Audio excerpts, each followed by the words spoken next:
누가복음 5장 1절에서 11절까지 이렇게 읽겠습니다. 어떤 내용이 있는지 같이 함께 보시겠습니다. 사람들이 그분께 몰려와 하나님의 말씀을 들으려 할 때에 그분께서는 게네사렛 호숫가에 서서 배 두 척이 호숫가에 세워져 있는 것을 보시니라. 그러나 어부들은 배에서 나와 자기들의 그물들을 씻더라. 그분께서 그 배들 중 하나에 오르셨는데 그것은 시몬의 배더라.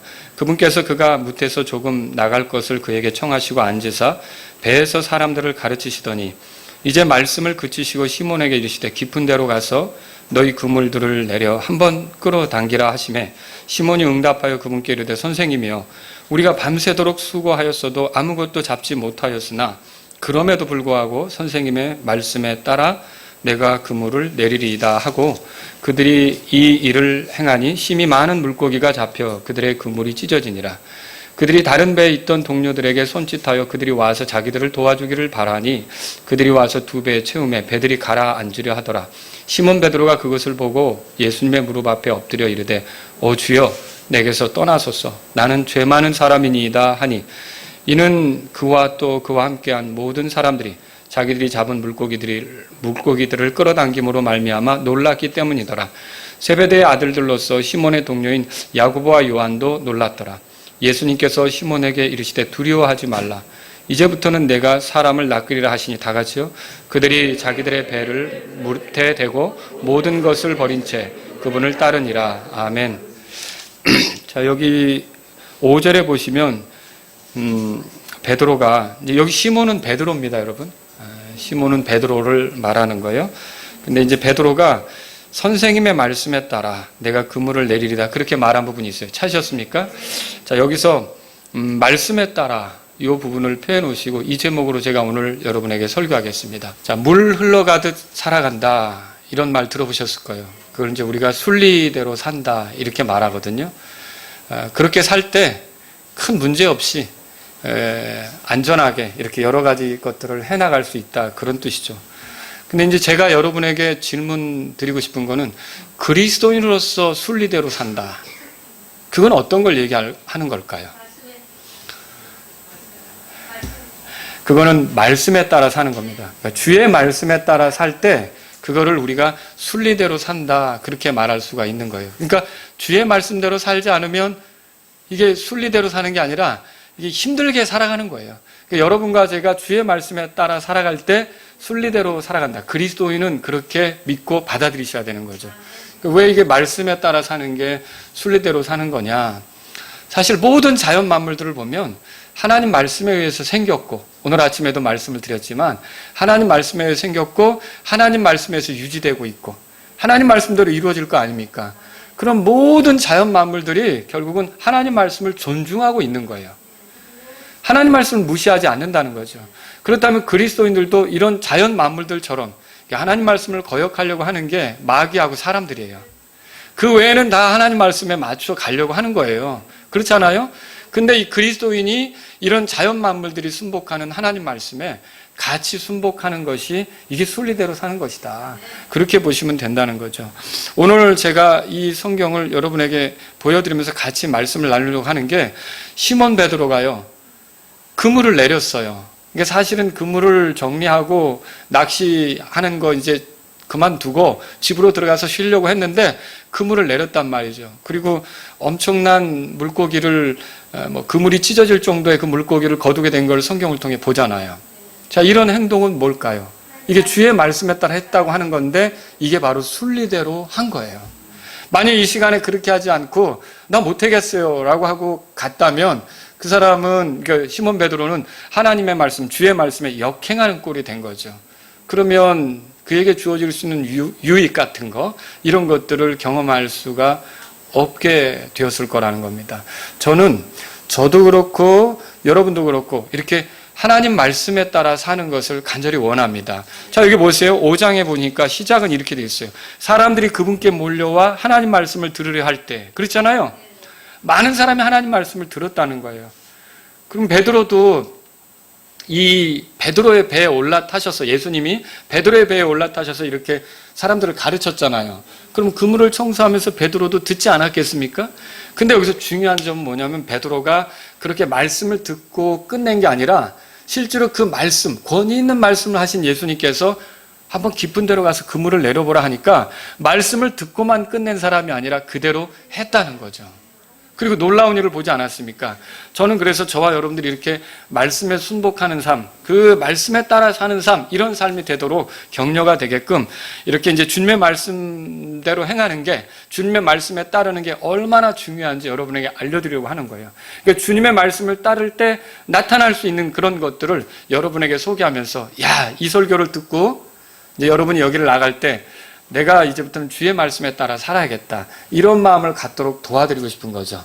자, 그러면 주의 말씀을 따라 살 때 어떤 것들이 나타나겠습니까? 한 3가지로 이 본문을 통해 정리할 수 있어요. 물론 다른 본문을 보면 더 많은 것들을 정리할 수 있는데 저는 이 본문을 통해서 3가지로 여러분에게 말씀드리려고 합니다. 첫 번째는 주의 말씀에 따라 하게 되면요, 그 반복되는 일 있잖아요. 그것도 의미 있게 되는 거예요. 이 반복되는 일도 가치 있게 되는 거죠. 이걸 우리가 알 필요가 있어요. 자, 시몬 베드로는 이 본문에 의하면 지난밤에 뭐 했어요? 낚시했죠. 낚시했단 말이에요. 그리고 아침이 되니까 사실 밤낚시를 하는 거고요. 아침이 되니까 이제는 그물을 청소하면서 집에 들어가서 쉴 마음을 가지고 있는 거죠. 2절에 보니까 자기들의 그물들을 씻더라 그랬는데 이게 밤새도록 낚시질을 하면서 일을 했다는 뜻입니다. 이렇게 했던 거예요. 근데 그날 아침에 다시 바닷가 깊은 데로 가는 거예요. 그 갈릴리 바다 깊은 데로 가는 거예요. 근데 이 가는 거는 그 전날하고 틀려요. 그때는 베드로가 그냥 자기 생각에 또 물고기를 잡겠다는 그런 뜻, 이런 걸 가지고 나갔단 말이죠. 근데 이날 아침도 사실은 원래 쉴 시간인데 바다로 나간 거거든요. 근데 이때는 무엇 때문에 나갔습니까? 주의 말씀이 있었기 때문에 주의 말씀에 따라 나가게 된 거다. 그래서 이런 점에서 특별한 거예요. 그런데 이 사건이 있은 이후로 베드로에게 큰 변화가 오는데 일단 자기가 누군지를 정확하게 보게 돼요. 그래서 8절에 뭐라 그러죠? 다 같이 읽어보겠습니다. 8절 시작.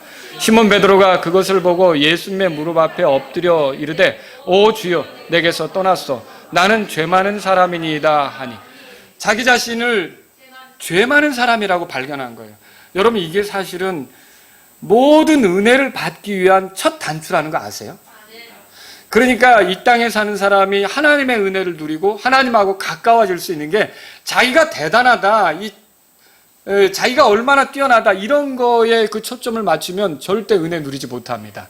근데 자기가 죄 많은 사람이다라고 하는 걸 깨달는 시점부터 주님의 은혜가 임하기 시작하는 거예요. 그러니까 베드로는 이 주님의 말씀에 따라 움직였다가 자기가 누군지를 더 선명하게 보면서 그대로 고백을 하고 이제는 예수님의, 주님의, 하나님의 인도하심을 받는 그런 환경으로 들어가는 놀라운 일을 경험하게 됐다는 거죠. 뿐만 아니라 어떤 일이 벌어졌습니까? 두 번째로 여기서 볼 게 뭐냐면 이거예요. 자, 10절에 우리가 다 같이 읽겠습니다. 세베대의 아들들로서 시몬의 동료인 야고보와 요한도 놀랐더라. 예수님께서 시몬에게 이르시되 두려워하지 말라. 이제부터는 내가 사람들을 낚으리라 하시니.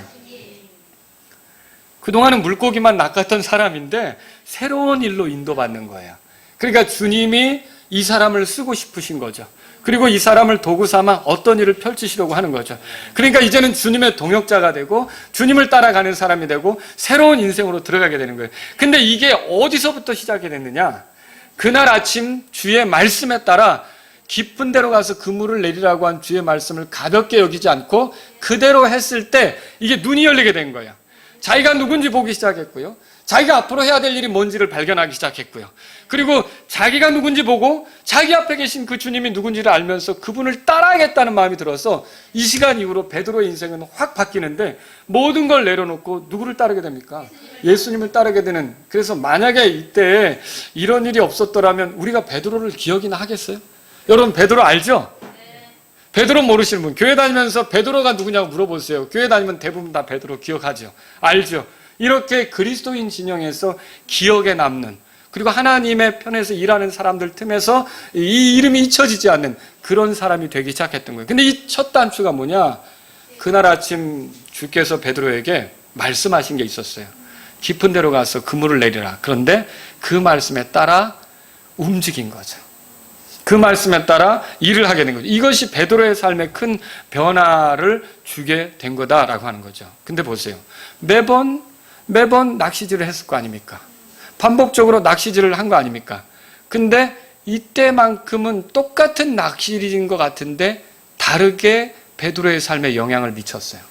베드로가 눈이 열렸단 말이에요. 베드로가 큰 경험을 했단 말이에요. 자기가 죄인인 걸 알았고 또 하나님의 은혜를 경험하는 그런 길로 들어가게 됐고 또한 주님이 자기를 부르신다는 걸 느꼈고 그래서 주님이 자신과 함께 일하기를 원한다는 사실도 발견했고 근데 이게 어떻게 시작됐냐면 매번 반복되는 낚시질이지만 그날 아침에 했던 낚시질 때문에 그렇게 된 거예요. 근데 그날 아침에 했던 낚시질하고 그 전에 했던 낚시질이 무슨 차이가 있냐는 거예요. 그 전에 했던 건 그냥 자기가 살기 위해, 자기가 그냥 벌기 위해, 자기가 물고기를 잡기 위해 나갔다면 이날 아침에 있었던 낚시질은 주님의 말씀에 따라 그렇게 된 거라는 거죠. 여러분 이게 다른 차이라는 거예요. 이게 다른 부분이라는 거죠. 예를 들어 여러분들이 오늘도 예배당에 왔어요. 지난주처럼 왔단 말이에요. 그렇지 않습니까? 그런데 이 예배당에 오게 된 것이 오늘도 또 찬송을 불렀어요. 지난주도 찬송 불렀죠? 네, 지난주도 찬송 불렀고요. 또 오늘 지난주도 설교 말씀 들었죠. 그리고 오늘도 지금 설교 말씀을 듣고 있어요. 그런데 여러분이 이렇게 온 것이 그냥 의뢰 온 거니까 습관적으로 온 거 이런 게 아니고 내가 안 가면 아내가 불편하니까 가야겠다 이래서 온 게 아니고 일요일에 내가 어디 가겠어 딴 데 갈 곳도 없으니까 그냥 예배당이나 가자 이렇게 온 것이 아니고 빌립보서 3장 3절에 보면 그런 말이 있어요. 영으로 하나님께 경배하라. 여러분 이런 주의 말씀에 따라 하나님은 영과 진리로 경배하는 자들을 찾으신다. 이런 말씀에 따라 내가 주의 말씀에 따라 하나님 앞으로 나아가야겠다라고 생각하면 여러분이 이전에 하던 것과는 다른 차원의 것을 경험하게 된다는 거예요. 그래서 우리가 똑같이 반복되는 일이라도 그냥 식상하게 습관적으로 하는 게 아니라 주의 말씀에 따라 의지해서 할 때, 주의 말씀에 따라 움직일 때 여러분은 다른 것들을 경험하게 되는 그게 의미 있게 되는, 그게 가치 있게 되는 것을 발견하게 될 거라는 거죠. 그냥 남을 도와주는데 주머니에 돈이 있으니까 도와주지, 여유가 있으니까 도와주지가 아니라 오늘따라 주께서 가난한 자들을 이렇게 향하여 구제하라고 하는 그런 말씀을 떠올리면서 이게 주의 원함이고 주의 말씀이니까 내가 해야겠다라고 한다면 여러분 거기서 그게 다른 의미로 오는 거예요. 다르게 가치 있게 다가오는 거란 말이죠. 또 여러분이 예수님께로 나아가는 것이 나면서부터 기독교인이었으니까 그렇게 생각해서 나갈 수도 있고 아니면은 내가 예수님을 찾지 않으면 내 아내가 얼마나 불편해할까 이래서 예수님을 찾을 수도 있고요. 또 종교 하나쯤은 가지고 있어야 되지 않는가. 그래서 그래야 이제 또 이제 문화적인 사람이고 또 인간다운 것이 아닌가 이렇게 해서 여러분이 예수님을 찾을 수도 있는데 매번 예수님을 찾는 것 같지만 여러분 혹시 예수님의 말씀 중에 수고하고 무거운 짐진 모든 자들아 너희는 내게로 오라 라고 주님이 부르셨기 때문에 내가 주님께로 갑니다. 내가 주님을 찾습니다. 그러면 그 주님께 나아가는 건 새로운 의미를 갖게 되는 거예요. 새로운 차원, 새로운 가치를 갖게 된다는 걸 우리가 깨달아야 된다는 거죠. 그래서 여러분이 알아야 될 건 이게 사실은 주님의 말씀에 따라 움직이는 게 지극히 정상적인 겁니다. 주님의 말씀에 따라 움직이지 않는 게 오히려 이상한 거고 주님의 말씀에 따라 움직이지 않는 게 탈선하는 것 같다는 거죠. 왜 그렇습니까? 아까도 처음에 시작할 때 말씀드렸지만 하늘과 땅, 해와 달과 별들, 또 하늘을 나르는 짐승들, 땅에 있는 짐승들, 물속에 있는 짐승들 다 어떻게 생겨났어요? 하나님의 말씀에 따라 생겨났어요. 그렇죠? 주의 말씀에 따라 예수님이 창조 주신 거 믿으시죠?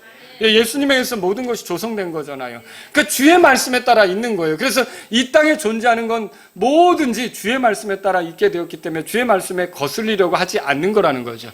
또 이걸 누가 떠받들고 있어요? 히브리서 1장 보세요. 오늘 아침에 우리가 본 건데요. 한 번 더 찾아보죠. 히브리서 1장에 보시면 히브리서 1장 펴보세요. 그래서 제가 드리려고 하는 말씀은 이거예요. 주의 말씀에 따라 하는 것이 순리고 그것이 정상적인 거고 그렇게 할 때 복이 되고 유익이 된다는 거죠. 히브리서 1장에 보세요. 2절에 이 마지막 날들에는 자신의 아들을 통하여 우리에게 말씀하셨으며 자신의 아들이 누구예요 여기서? 예수님이죠. 그분을 모든 것의 상속자로 정하시고 그러니까 결국은 모든 것이 예수님의 소유로 돌아가는 거 아시죠? 그래서 로마서 8장 11절에 우리가 그리스도를 믿기 때문에 그리스도와 함께하는 공동상속자가 된다고 되어 있잖아요. 여러분 이게 예수님의 것이면 예수님과 아내가 된 신부가 된 여러분도 같이 누리는 거예요. 왕이 누리는 거 왕비는 못 누리겠습니까? 같이 누리는 거죠. 아니 청와대에 들어갈 때 문재인 대통령만 들어가십니까? 김정숙 그 영부인께서는 다른 데서 사시고 그거 아니죠. 같이 누리는 거예요. 그러면 여러분 우리가 예를 들어서 그리스도와 함께 연합한 자가 되면 그리스도의 아내들이면 그리스도께 모든 것이 이제 돌아가게 되고 그리스도가 상속자가 되면 그리스도와 공동 상속자인 우리는 같이 누리는 거 맞잖아요. 그죠? 여러분과 저는 그런 사람들이라는 거죠. 예수님을 믿으면 그런 결과에 처해지게 될 거라는 거죠. 근데 여기서 이렇게 돼 있어요. 또 그분으로 말미암아 세상을 만드셨느니라. 여기 그분은 누구예요? 예수님으로 말미암아 세상이 만들어졌다고 돼 있는 거예요. 그리고 3절에 이렇게 써 있죠. 다 같이 읽겠습니다. 하나님의 영광의 광채시여 그분 자체의 정확한 형상이시며 자신의 권능의 말씀으로 모든 것을 떠받치시는 이 아들께서는 친히 우리의 죄들을 정결하게 하신 뒤에 높은 곳에 계신 존엄하신 분의 오른편에 앉으셨는. 존엄하신 분은 누구예요? 하늘에 계신 아버지죠. 그분의 오른편에 앉으셨죠. 그 올라가셨단 말이에요. 근데 올라가시기 전에 땅으로 내려오셨죠. 이 땅에서 하신 일은 뭐였어요? 우리를 죄에서 정결하게 하는 일을 했잖아요. 그래서 여러분이 예수님의 피로 죄들을 용서받았습니까? 구원받았습니까? 근데 우리가 알아야 될 건 이 하늘에 계신 그 아들께서 어떤 일을 하시냐면 여기 보세요. 여기 3절에 써 있는 게 자신의 권능의 말씀으로 모든 걸 떠받치신대요. 모든 걸 떠받치시는데도 자신의 말씀대로 되게 하는 거예요. 그러니까 그분에게 도전했던 거든 어떤 거든 결국은 그분의 말씀에 맞는 결말에 처해지게 된다는 거 아세요? 그러니까 사탄이 날고 기는 것 같지만 우리는 최종적으로 요한계시록 20장 10절에서 사탄의 최종 운명을 보잖아요. 사탄의 최종 운명은 뭐예요? 영원한 불 속에 떨어져서 고통받는 거 아니에요. 그가 우리를 어떻게 괴롭히든지 우리는 그의 운명이 주의 말씀대로 될 거를 믿는 거 아닙니까? 그러니까 모든 게 주의 말씀대로 되는 거 아닙니까? 여러분 예수님께서 떠나가시면서 뭐라고 말씀하셨어요? 내가 가서 너희를 위해 다시 온다고 했잖아요. 그리고 계시록에 읽어보면 내가 속히 와서 각 사람 행한 대로 보상 준다고 말씀하셨잖아요. 그럼 이런 말씀이 그대로 이루어지는 겁니까? 하나님 말씀이 헛되이 땅에 떨어지는 게 어디 있습니까? 이사야서 55장 읽어보면 그분의 말씀이 이 비 같아서 비가 내려가지고 땅을 밭을 가는 자들에게 먹을 거 빵을 주고 그런 씨맺는 채소를 준다고 약속한 것처럼 하나님 말씀 헛되이 돌아가는 법이 없습니다. 그러니까 모든 것이 하나님 말씀에 굴복하는 거예요. 모든 것이 하나님 말씀대로 되는 거예요. 그러니까 하나님 말씀에 따라 움직이는 게 순리예요. 하나님 말씀대로 움직이는 게 순리라는 거죠. 그래서 이 베드로가 그날 아침에 하나님의 말씀에 따라, 예수님이 하나님이시잖아요. 주의 말씀에 따라 그물을 내린 건 잘한 거예요. 오히려 하나님 말씀대로 안 하는 게 죄죠. 하나님 말씀대로 안 하는 게 죄죠. 그리고 선악을 알게 하는 나무에서 나는 것을 먹지 말라. 그러면 하나님 말씀대로 해야 되잖아요. 근데 여자가 어떻게 했어요? 그대로 안 했죠. 그게 죄가 되는 거죠. 그러니까 베드로는요, 굉장히 여기서 사실은 순리대로 했고, 모든 피조물이 복종하는 그분의 말씀에 따라 움직였고 그래서 유익을 누리게 된 거라는 거죠. 믿음의 사람들에게 한결같이 나타나는 특징은 그래서 주의 말씀에 따라 한다는 거예요. 그게 좀 어리석게 보일 수도 있어요. 그게 그 시기에 안 맞아 보일 수도 있어요. 베드로가 밤새도록 낚시질하고 이제 피곤하거든요. 여러분 밤새 보신 분은 알 거예요. 저도 예를 들어 뭐 30대 이럴 때는 막 늦게까지 또 일을 하고 밤도 새봤지만 지금은 늦게 자면 그 다음날 막 그냥 해롱해롱 하거든요. 근데 이게 보세요. 밤을 새서 일했는데 그날 아침에 쉬어야 될 거 아니에요. 근데 지혜로운 건 가서 쉬는 것처럼 보인다는 거죠. 근데 예수님이 깊은 데로 가서 그물을 내리라고 한 거예요. 근데 그게 어리석어 보일 수 있거든요. 하지만 하나님의 말씀을 따를 때가 가장 지혜로운 거예요. 하나님 말씀을 따를 때가 가장 지혜로운 거예요. 예를 들어보죠.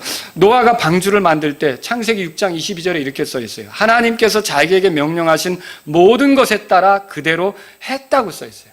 그러니까 방주를 만드는 게 이게 노아가 왜 만든 거예요? 갑자기 아이디어가 떠올라서 그런 거 작품을 만들어 보겠다고 배를 만든 거예요? 이게 방주는 누가 만들려고 한 거예요? 하나님께서 만들려고 한 거죠. 근데 그때까지 이 비도 구경하지 못하고 그렇게 사는 세상에서 노아는 하나님이 물로 심판한다는 걸 알았고 그래서 거기에 대한 준비로 하나님 말씀에 따라 방주를 만드는 거 아닙니까? 사람들이 지나가면서 노아를 얼마나 비웃었을까요? 저 노인이 이상하다. 600세가 다 된 노인이 이상하다. 그 하는 짓이. 예? 그 뭐 숲속에다 배를 만들면서 앞으로 물로 세상에 잠길 거라고 하는데 참 저런 바보 같은 노인이 있는가. 막 사람들이 지나다니면서 조롱했을 거라는 거죠. 사실 우리가 사는 모습이 노아와 같아요. 여러분, 주께서 심판자로서 이 땅에 오시는 거 알고 계시죠? 세상 사람들은 몰라도 우리는 그걸 알고 있잖아요. 우리 어떻게 아는 거예요? 주께서 말씀해 주셨잖아요. 그 말씀대로 우리가 가는 거 아닙니까? 근데 우리는 그 심판이 있다는 생각을 하고 거기에 따라 준비해 가는데 이 세상 사람들은 우리에 대해서 어리석게 생각할 수 있어요. 그게 무슨 심판이 있다고 즐기지. 무슨 심판이 있다고 오늘을 편하게 살지. 이렇게 생각할 수 있다는 거죠. 근데 우리도 그렇고 노아도 그렇고 우리가 이렇게 사는 이유는 어디에 있습니까? 주의 말씀 때문이 아닙니까? 노아가 방주를 끝냈어요. 사람들이 비웃을 수도 있었고 비난할 수도 있었고 조롱할 수도 있는데 그 방주를 짓고 결국 자기 가족을 건졌잖아요. 그러면 어떻게 해서 그렇게 끝까지 갈 수 있었을까요? 사람들이 뭐라고 하든 어리석다고 판단하든 그는 내가 이걸 해야 된다. 이걸 완성해야 된다. 무엇 때문에 그랬을까요? 하나님께서 말씀하셨기 때문에. 여러분, 하나님의 말씀대로 하는 건 어리석지 않습니다. 하나님 말씀대로 하는 게 가장 지혜로운 거란 말이죠. 또 다른 예를 들어보죠. 아브라함의 예를 들어볼게요. 갈대아 우르라고 하는 자기가 수년 동안 살아온 그 환경을 버리고 낯선 곳으로 가게 됐어요. 나그네와 순례자로서 살아가게 됐단 말이에요. 그런데 자기가 혼자 여행하는 것도 아니고 자기 가솔들을 데리고 저렇게 하는데 가솔들은 무슨 또 뭔 이유로 저렇게 고생하면서 저렇게 같이 다녀야 되는가. 아브라함의 그 여행에 대해서 비난할 수 있어요. 그냥 고향에서 편히 살지 무슨 저런 고생을 하고 이곳저곳 돌아다니면서 가족들까지 고생시키는가.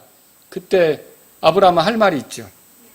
아브라함의 여행은 어떻게 해서 시작된 거예요? 그냥 자기가 어느 날 갑자기 미지의 세계를 개척해 봐야겠다 그런 겁니까? 어떻게 해서 시작된 거예요?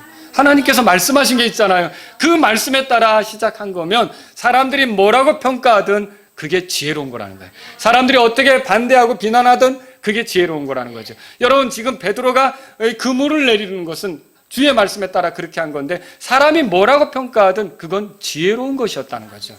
여러분, 우리가 그 아브라함이 했던 일 중에 또 뭘 발견하냐면요. 모리아산에 자기 아들을 바치려고 했었던 사건을 보게 돼요. 만약 그때 어떤 사람이 그 장면을 지켜보고 있었다면, 그 옆에 있었다면 아브라함에게 뭐라 그랬을까요? 당신 미쳤어? 이거 지금 뭐 하는 거야? 사람을 죽이려 하더니 그것도 당신 아들을. 당신 아내하고 상의했어?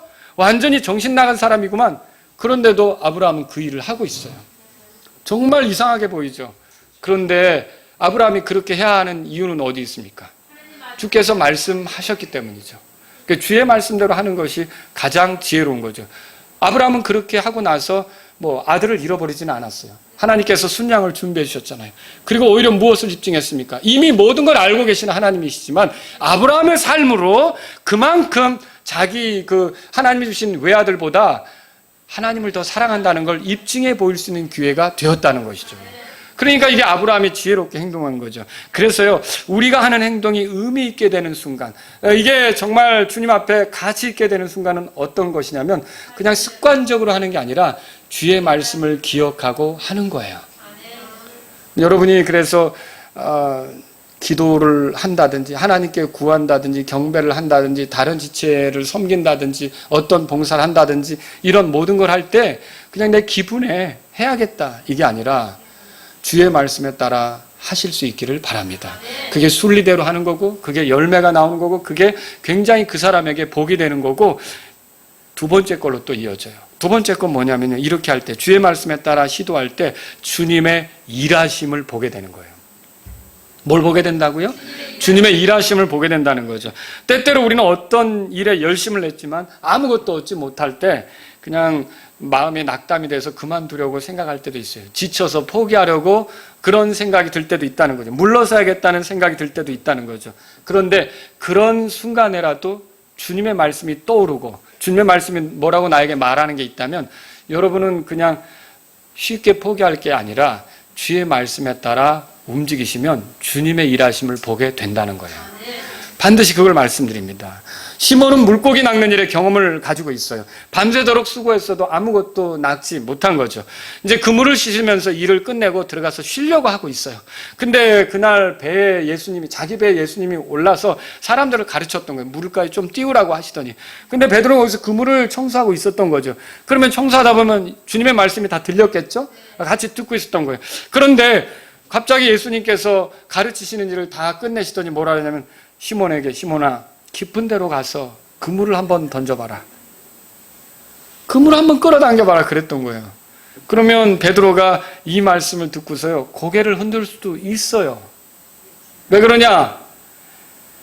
베드로는 어부예요. 예수님은 이렇게 공생애를 하시기 전에 직업이 뭐였어요? 목수였죠. 망치질하던 분이 바닷가의 일을 얼마나 한다고. 그래서 베드로는 이렇게 말할 수도 있어요. 제가 한번 써봤어요. 선생님께서 잘 가르치신다는 건 압니다. 저는 그물을 씻으면서 선생님이 말씀하시는 걸 줄곧 들었습니다. 정말 대단한 가르침이었습니다. 제가 생각하기에 선생님처럼 말씀하시는 분은 없었습니다. 하지만 물고기 낚는 일은 다릅니다. 이 부분은 제가 경험이 더 많다고 생각합니다. 안 그렇습니까? 선생님은 목수였다고 들었습니다. 선생님, 미안하지만 선생님 말씀대로 할 수는 없습니다. 피곤합니다. 얼른 마치고 가서 쉬어야 할 것 같습니다. 이렇게 말할 수 있잖아요. 아니면 또 이렇게 말할 수도 있죠. 선생님, 저는 지난밤에 최선을 다했습니다. 지금 그물을 내린다고 뭐가 달라지겠습니까? 해가 뜨면 그 이제 물고기들이 수심 깊은 곳으로 들어가서 그물을 내려도 소용없습니다. 저 그만두겠습니다. 쉬고 와서 밤에 다시 낚시질 하겠습니다. 이렇게 말씀드릴 수도 있었다는 거죠. 그런데 시몬은 지금 지쳐 있거든요. 쉼이 필요하거든요. 밤새도록 수고했기 때문에. 근데 어떻게 보면 여기서 중단하는 게 현명해 보여요. 예수님 말씀대로 하지 않는 게 어부로서는 현명해 보이는 거예요. 해가 떴는데 그물이 내려준 물고기들이 다 볼 거 아니에요. 그리고 수심 깊이로 들어갈 거고 또 그래서 낚는 것도 어려운데 그런 생각이 들 수 있는 상황이라는 거죠. 근데 베드로가 뭐라 그랬어요? 5장 5절. 누가복음 5장 5절. 기가 막힌 말이죠. 우리도 이렇게 해야 된다는 거예요. 사실 내 생각에는 이렇지만 내 상황은 이렇게 판단되지만 주께서 말씀하시면 주의 말씀에 따라 다시 시도해 보겠습니다. 이게 우리에게 필요한 거예요. 5절 다 같이 읽겠습니다. 시몬이 응답하여 그분께 이르되 선생님이여 우리가 밤새도록 수고하였어도 아무것도 잡지 못하였으나 그럼에도 불구하고 선생님의 말씀에 따라 내가 그물을 내리리이다 하고, 그러니까 선생님의 말씀에 따라 그물을 내리겠습니다. 그리고 결과는 여러분이 아시죠. 그물이 찢어질 정도였으니까. 때때로 우리는요, 어떤 일에 열심히 하다가 아무것도 거두는 게 없으면, 밤새도록 수고했는데 아무것도 얻는 게 없다고 판단되면 그냥 포기하고 갈 생각을 한단 말이에요. 그만둬야겠다, 이렇게 일을 정리하고 그만 쉬어야겠다, 물러서야겠다, 이런 생각을 할 때가 있다는 거죠. 근데 그런 순간에도 혹시 여러분이 주님과의 교제 속에서 주님이 말씀하시는 것이 있다면 여러분 그때 포기하면 안 된다는 거죠. 여러분 그때 중단하면 안 된다는 거죠. 그런 때 그 말씀을 생각해서 다시 시도하는 게 현명하고 지혜로운 거라는 거예요. 이 말씀이 우리에게 그걸 가르쳐주고 있어요. 6절에 보세요. 6절 읽겠습니다. 5장 6절 같이 읽겠습니다. 시작. 그들이 이 일을 행하니 심히 많은 물고기가 잡혀 그들의 그물이 찢어지니라. 그들이 이 일을 행하니 그랬어요. 그러니까 베드로는 이것을 이제 뭐 안드레하고 같이 했겠죠. 형제지간이니까. 그 가서 그대로 그 말씀대로 한 거예요. 그랬더니 그물이 찢어질 정도였다는 거죠.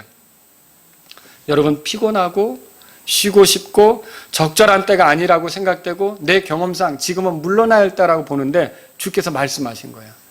그런 때 물러나는 게 현명합니까? 주의 말씀을 붙잡고 다시 시도하는 게 현명합니까?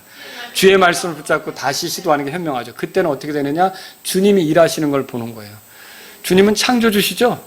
여러분 그 이집트 파라오가 압제할 때 이스라엘 백성을 출애굽시키려고 할 때 그 메뚜기 떼 모아가지고 오시는 거 아시죠? 개구리 떼 모아가지고 오시는 거 아시죠? 파리 떼 모아가지고 오는 거 아시죠? 여러분 주님이 그런 분이세요. 이 떼, 아시죠? 이 간지럽게 하는 거. 그 이때를 모아 오시는 분인 거 아시죠? 여러분 그 물고기 때는 못 모으시겠습니까? 그 그 베드로의 그물 안에 물고기 떼는 몰고 오지 못하시겠냐는 거죠. 여러분, 주님은 창조주 아니십니까? 결국 베드로가 이렇게 주님의 말씀대로 할 때 창조주 하나님, 권능의 하나님, 우리 주 예수 그리스도께서 권능 있게 행하시는 것을 볼 수 있었다는 거죠. 그래서 저와 여러분들이 지치고 피곤하고 힘들 때 절망하고 돌아설 게 아니라 만일 주의 말씀을 듣고 다시 해야겠다라고 생각이 들면 그렇게 하시란 말이죠. 그때 주님이 일하시는 것을 볼 수 있다는 것입니다. 이것이 이 본문을 통해 우리에게 가르쳐지는 거죠. 때때로 우리는 기도하고 낙심이 될 때가 있어요. 아우, 기도해도 소용이 없네. 저도 사실 그런 경우를 최근 경험한 적이 있어요. 아니, 내가 기도하면 왜 꼭 기도한 대로 안 되지? 아니, 기도 이거 하지 말아야겠다. 그런데 가만히 보니까 이 말씀을 준비하면서 그래서는 안 되겠더라고요. 더 기도해야겠더라고요. 여러분, 우리가 살아가면서 그런 기도를 이렇게 낙심하고 중단하려고 들 때가 있어요. 예를 들어, 믿지 않는 이 사람을 위해서 기도하는 게 무슨 소용이 있어? 전혀 꿈쩍도 안 하네. 조금 더 변하지 않네. 아니, 내가 아무리 이 사람이 구원받도록 기도한다고 해도 하나님이 도대체 뭘 하시는 걸까? 왜 안 들어주지? 이렇게 해서 어떤 사람이 구원받는 문제에 대해서 우리가 기도를 중단하려고 할 때가 있다는 거죠. 그럼 그런 마음 들 때 있습니까?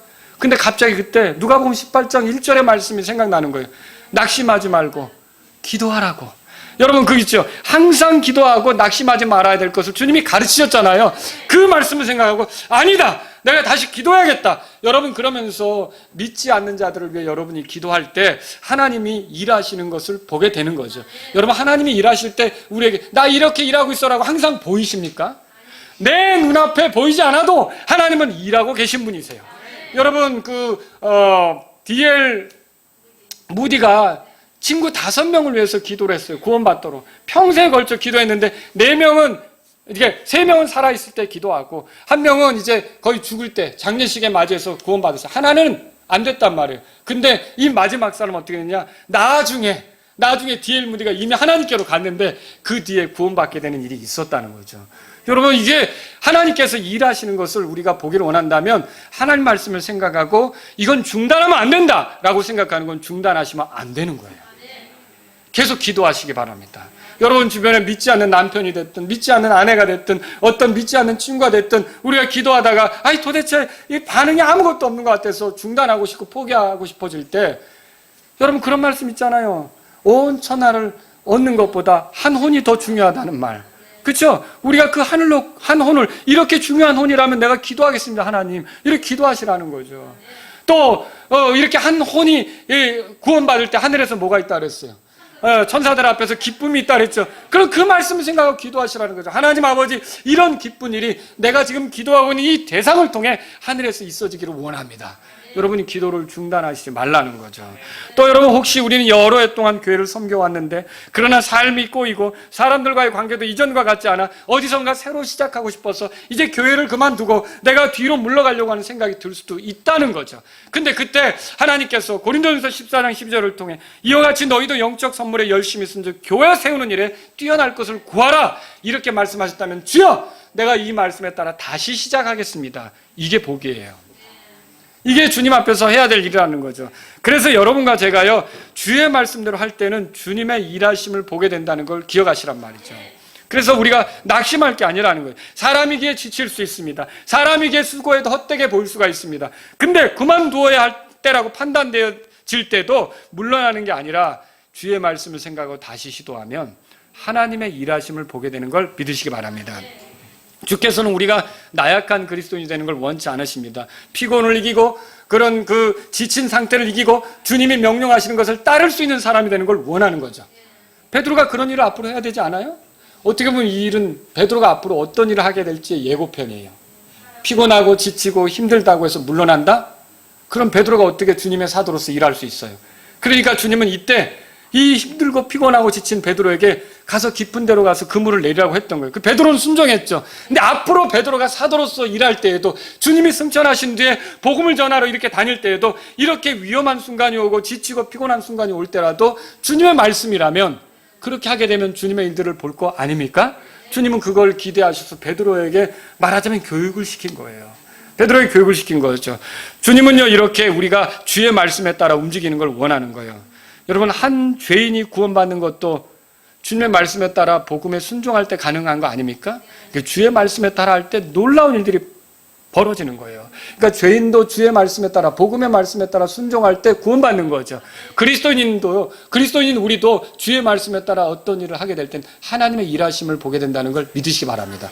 이날 그물이 찢어질 정도라니요. 밤새도록 수고해서 얻은 것도 없는데, 그러니까 사람이 애쓰는 거하고 하나님이 이 명령에서 하나님의 말씀에 따라 움직이는 거하고는 차원이 다릅니다.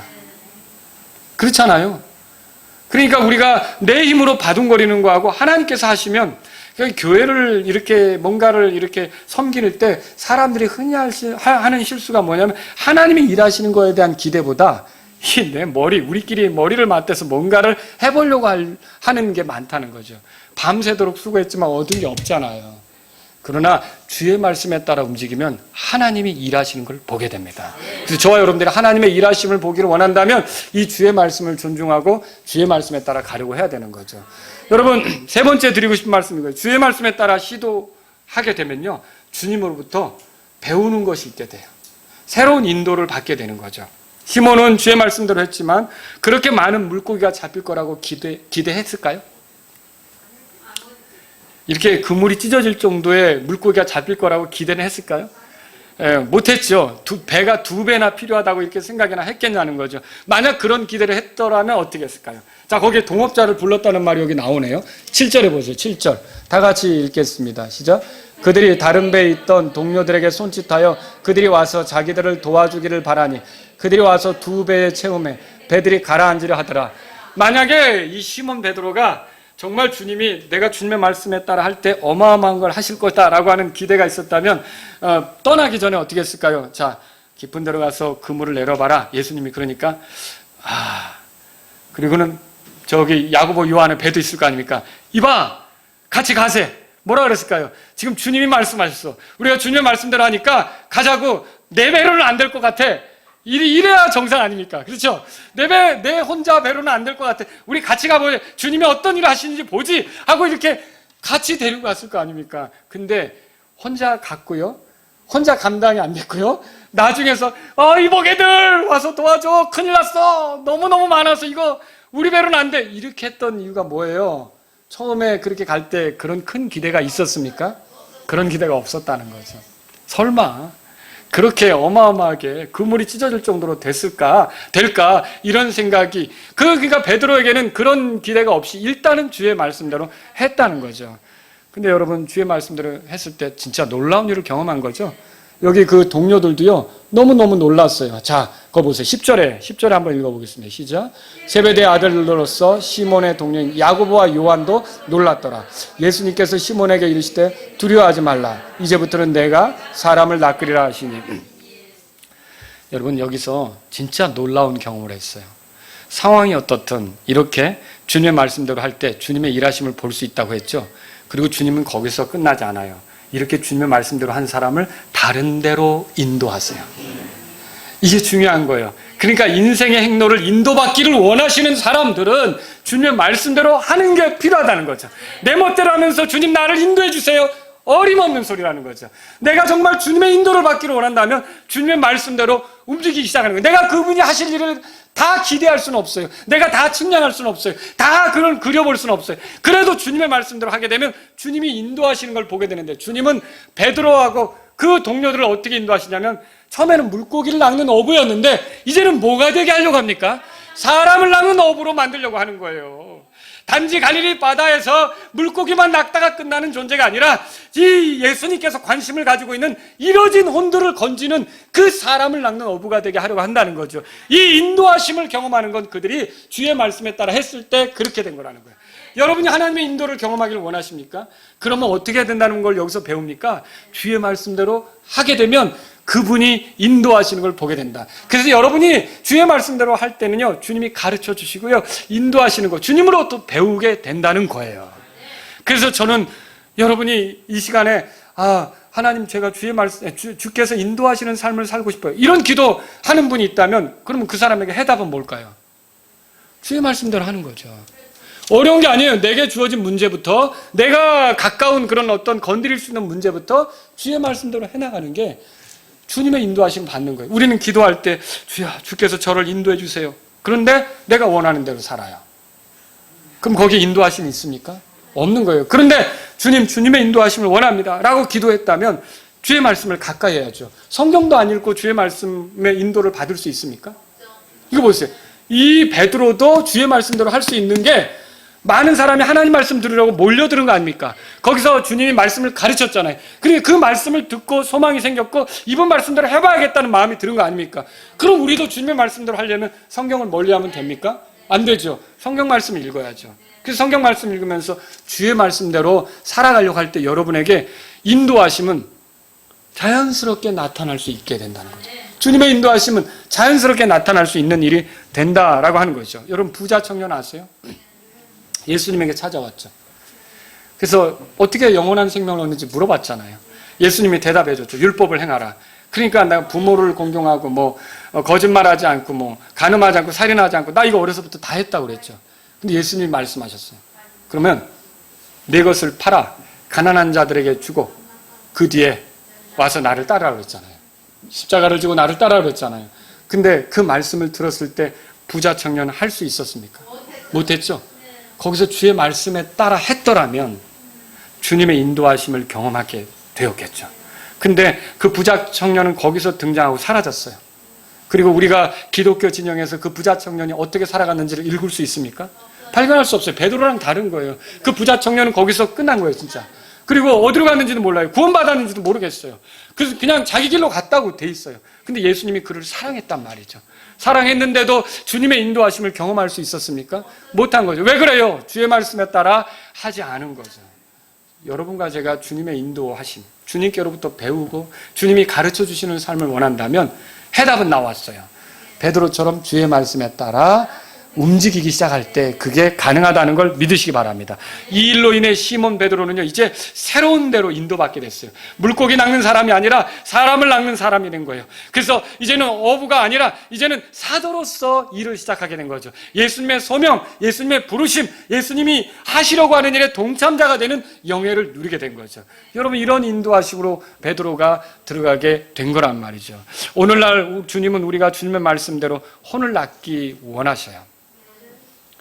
사도행전 1장 8절에 오직 성령이 너희에게 임하시면 너희가 권능을 받고 예루살렘과 유다와 사마리아와 땅의 맨 끝쪽에 이르기까지 내 증인이 되리라고 말씀하셨잖아요. 여러분도 이런 주의 말씀을 가만히 생각하면 안 된다는 거죠. 여러분 우리도 지금 이 코로나를 만나가지고 점점 복음 전하는 일이 약화되고 있거든요. 제가 이게 제일 무서운 일이라고 생각해요. 우리가 예배 드리는 거는 유지는 되고 있단 말이에요. 뭐 인원수 조정은 되고 있고. 그런데 저와 여러분 안에 혼을 건지려고 하는 마음이 사라지면 이건 큰 문제입니다. 그건 큰 문제가 되는 거예요. 여러분 우리가 주의 말씀에 따라 지금 거리로 나가서 뭐 하기 어렵다면 우리 주변에 주님을 전해야 될 대상들을 찾아보시고 그들을 위해 기도하시고 또 그들이 주님 앞으로 오도록 기회가 된다면 그들에게 복음을 전하시고 이렇게 하면서 우리가 복음을 전하려고 하는 그런 그 마음, 사람을 낚는 어부로서의 그런 삶의 모습 이걸 잊어버리지 않으려고 해야 된다는 거죠. 이 시절에 우리에게 필요한 게 그거예요. 이걸 위해서 우리가 남아있는 거 아닙니까? 자, 하나님의 말씀을 듣기만 하고 그 말씀대로 하지 않는 건 속이는 거라고 그랬어요. 야고보서 1장 가보세요. 베드로는요, 그 그물을 씻으면서 예수님께서 하신 말씀을 들었거든요. 그리고 그 말씀을 듣고만 끝나는 게 아니라 직접적으로 주님이 그에게 말씀하시자 그 말씀대로 하기로 했던 거예요. 그죠? 여러분 여기 보세요. 야고보서 1장 거기 21절에 그러므로 모든 더러움과 넘치는 악을 내버리고 접붙여진 말씀 곧 능히 너희 혼을 구원할 수 있는 말씀을 온유함으로 받으라. 말씀을 온유함으로 받으라. 그렇게 돼 있죠. 22절 다 같이 읽겠습니다. 오직 너희는 말씀을 행하는 자가 되고 듣기만 하여 너희 자신을 속이는 자가 되지 말라 그랬어요. 그러니까 베드로가 그물을 씻으면서 말씀을 듣기만 하고 예수님이 명령했을 때 아니 그건 아니죠. 주님 지금은 쉬러 가야 될 때입니다. 라고 말씀대로 하지 않았다면 주님의 인도하심을 경험할 수 있습니까? 없죠. 그죠? 여기 그 다음 구절 보세요. 다 같이 23절 시작. 누구든지 말씀을 듣고 행하지 아니하는 자는 거울로 자기의 본래 얼굴을 들여다보는 사람과 같으니라. 24절 그는 자기를 바라보고 자기 길로 가서 자기가 어떤 사람인지 즉시 잃어버리거니와 그랬어요. 즉시 잊어버린다고 되어 있죠. 그러니까 이게 말씀을 듣고 행하지 않으면 거울에 여기 자기 뭐 얼굴 본 거 묻은 거 이거를 보고서도 고치지 않고 가는 사람하고 같다는 거죠. 자, 그 다음에 여러분 보세요. 그 25절, 26절 다 같이 읽겠습니다. 시작. 누구든지 자유롭게 하는 완전한 법을 들여다보며 그 안에 거하는 자는 듣고 잊어버리는 자가 아니요 그 일을 행하는 자니 이 사람은 자기가 행하는 일에서 복을 받으리라. 그랬어요. 너희 가운데 어떤 사람이 신앙심이 있어 보이되 자기 혀를 제어하지 아니하고 자기 마음을 속이면 이 사람의 신앙 행위는 헛것이니라. 그럼 자기 마음을 속인다는 게 뭐예요? 말씀을 알고 그걸 존중한다고 하면서 그대로 살지 않는 것은 속이는 것이 되겠죠. 여러분, 우리는요 킹제임스 성경을 사랑한다고 그래요. 근데 킹제임스 성경이 보존된 말씀이잖아요. 아무리 보존된 말씀이 우리 손 안에 있어도 그걸 읽고 행하지 않으려고 한다면 여러분 그거 위선자들과 같이 되는 거고 속이는 자가 되는 거죠. 여러분, 성경이 우리에게 있는 이유는 뭡니까? 이대로 살아가도록 있는 거 아닙니까? 성경이 뭐예요? 믿음과 실행의 기준이 되는 거 아니에요? 우리가 뭘 믿어야 될지를 결정하는 게 성경이고 우리가 어떻게 살아야 될지를 결정하는 게 성경이잖아요. 근데 우리가 믿는 거나 실행하는 거에 대해서 하나님을 영화롭게 한다면서 성경을 읽지 않는다? 그건 문제가 있는 거죠. 그리고 성경을 읽으면서 알지만 믿음대로 살지 않고 알지만 성경 읽고 알았지만 성경에서 가르친 대로 행하지 않는다면 그거는 스스로 속이는 일이 되는 거죠. 우리는 그렇게 할 게 아니라 베드로처럼 해야 돼요. 베드로처럼 해야 돼요. 주의 말씀에 따라 해보겠습니다. 여러분, 이게 단순해요. 그냥 이제는 어떤 문제가 닥칠 때 따라서 보세요. 주의 말씀에 따라 해보겠습니다. 예, 그냥 그거예요. 주의 말씀에 따라 해보겠습니다. 기도할 때도 그렇게 하세요. 인도해 주십시오 라고 기도도 좋죠. 근데 내가 오늘 주의 말씀을 이거를 들었으니까, 아니면 내가 오늘 아침 성경 읽다가 주의 말씀 이거를 발견했으니까 주의 말씀에 따라 해보겠습니다. 저를 인도해 주세요. 예, 주의 말씀에 따라 해보겠습니다. 여러분, 이것이 우리에게 있어야 된다는 거죠. 자, 살아가면서 결정해야 하는 순간 여러분 주의 말씀에 따라 하십시오. 내 기분에 따라 어떤 결정을 하지 마십시오. 내 경험만 믿고 주장하지 마십시오. 편한 환경으로 가기 위해 포기하지 마십시오. 무엇이든 우리가 그렇게 결정한 근거가 주님의 말씀에 따라 그렇게 한 거라면 여러분은 나중에 그리스도의 심판석에서 분명히 그것에 대해서 왜 이렇게 했는지 물을 때 주의 말씀이 이렇게 했기 때문에 제가 이렇게 했습니다라고 해명할 수 있는 거예요. 근데 내 기분에 따라 그렇게 했습니다라고 하면 여러분 그거 아무것도 인정이 안 되는 거예요. 그러나 하나님의 말씀에 따라 그렇게 했다면 여러분이 그것이 주의 말씀대로 한 것이니까 순리대로 한 거 아닙니까? 주님이 그걸 인정하시겠죠. 그리고 그 말씀대로 하는 것이 옳은 것이고, 그래서 남들의 눈에 어리석게 보여도 주의 일하심을 보면서 주님으로부터 배우겠다는 생각으로 주의 말씀에 따라 하기로, 어떤 선택을 해야 될 때 주의 말씀에 따라 하기로 여러분이 마음을 잡수실 수 있기를 바랍니다. 이것이 오늘 설교를 들은 이유입니다. 그렇게 하기로 하는 게, 이게 주의 말씀에 따라 하기로 하는 게 오늘 설교를 들은 이유가 되는 거죠. 또 살아가면서 할 만큼 했다고 느껴져 그만두려 할 때도 주의 말씀에 따라 판단하십시오. 그냥 쉽게 물러나지 마십시오. 쉽게 중단하지 마십시오. 하나님은 우리가 쉽게 포기하는 걸 원치 않으십니다. 하나님은 우리가 도전하기를 원하는 거죠. 다시 그물을 내리게 한 것처럼 다시 시도하기를 원하는 거죠. 여러분, 무덤에 들어가면 일할 게 없잖아요.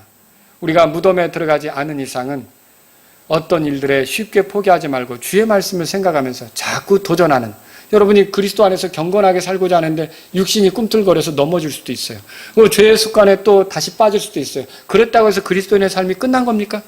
아니죠. 의로운 자는 7번 넘어져도 또다시 일어난다는 말씀이 있으니까 저는 다시 일어나겠습니다. 이게 순리예요.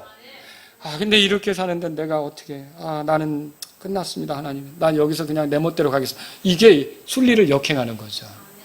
여러분, 의로운 자는 또 주께서 선한 길로 인도하시는데 떠받쳐 주신다고 했잖아요. 그래서 넘어질지라도 완전히 쓰러집니까? 아니라고 그랬잖아요. 주님, 내가 이렇게 꼬꾸라졌습니다. 주님, 내가 이렇게 사는 건 주님의 뜻이 아닌데 왜 이렇게 살았는지 모르겠습니다. 면목이 없습니다. 주님, 저는 그냥 주님을 등지고 멀리 가겠습니다. 이게 맞습니까? 내가 넘어졌어도 완전히 꼬꾸라지는 건 아니라고 했으니까, 주님이 떠받쳐 주신다고 했으니까 다시 시작하겠습니다. 여러분, 이게 주의 말씀대로 순리대로 가는 거예요. 그래서 우리가 어떤 일을 할 만큼 했다고 느껴져서 포기할 게 아니라 주의 말씀을 붙잡고 다시 시도하십시오. 그러다 보면 여러분이 베드로와 같은 경험을 한다니까요. 내가 밤새도록 수고해서 낚은 것은 없지만 주의 말씀대로 하겠습니다라고 할 때 그물이 찢어질 정도였잖아요. 내가 이렇게 수십 년 동안 이 문제를 끊지 못해서 애를 쓰고 그래서 넘어졌지만 이제 주의 말씀에 따라 다시 해보겠습니다. 그럼 여러분 놀라운 일을 보게 될 줄로 믿으십시오. 이게 우리의 삶에 나타날 수 있는 원리라는 거죠. 세 번째로 여러분, 살아가면서 사람을 낚는 어부의 일을 그만두려고 하지 마시기 바랍니다. 여러분, 베드로는 사람을 낚는 어부로 이렇게 부름을 받고 인도받게 됐어요. 여러분, 이것은 우리 모두가 해야 될 일이에요. 하나님은 궁극적으로 여러 가지 일들이 우리에게 일어나게 하시면서 우리를 어디로 인도하시기를 원하냐?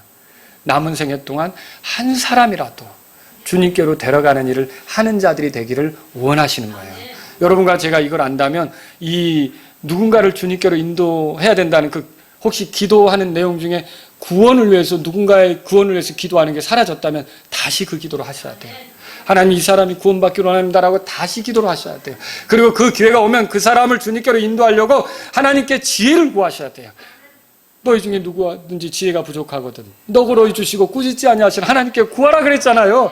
그러니까 우린 이게 안 되네 라고 멈출 게 아니라 하나님 지혜를 주세요 라고 구해야 되는 거죠.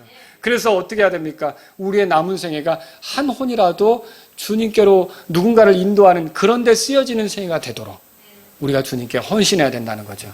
제 결론은 이겁니다. 주의 말씀대로 해보겠습니다 라는 마음이 우리에게 있기를 원합니다. 다 같이 기도하겠습니다. 오늘 이 말씀을 들으신 여러분 가운데 하나님, 제가 주님의 인도를 원하면서 살았는데 주의 말씀에는 관심이 없었습니다. 이제부터는 주의 말씀을 읽는 사람이 되기를 원합니다. 이런 분이 있다면 기도하십시오. 하나님, 베드로는 그물을 씻으면서 주의 말씀을 듣고 나중에 주께서 개인적으로 말씀하시자 그 말씀대로 했습니다. 저도 말씀만 듣고 스스로를 속이는 사람이 아니라 주의 말씀대로 해보겠습니다. 저를 도와주십시오. 이런 분이 있다면 기도하십시오. 하나님 아버지, 제가 자꾸만 낙심이 되고 뭔가 이렇게 밤새도록 수고했지만 되는 일이 없는 것 같아서 그만두려고 했는데 하나님 말씀이 말씀하신다면 제가 다시 시도하는 사람이 되겠습니다. 주님의 일하심을 보길 원합니다. 이런 분이 있다면 기도하십시오. 여러분, 오늘 혹시 나는 주의 말씀대로 사는 사람이 되기를 원합니다. 이런 분이 있다면 오늘 주님 앞에 기도하시면 좋겠습니다.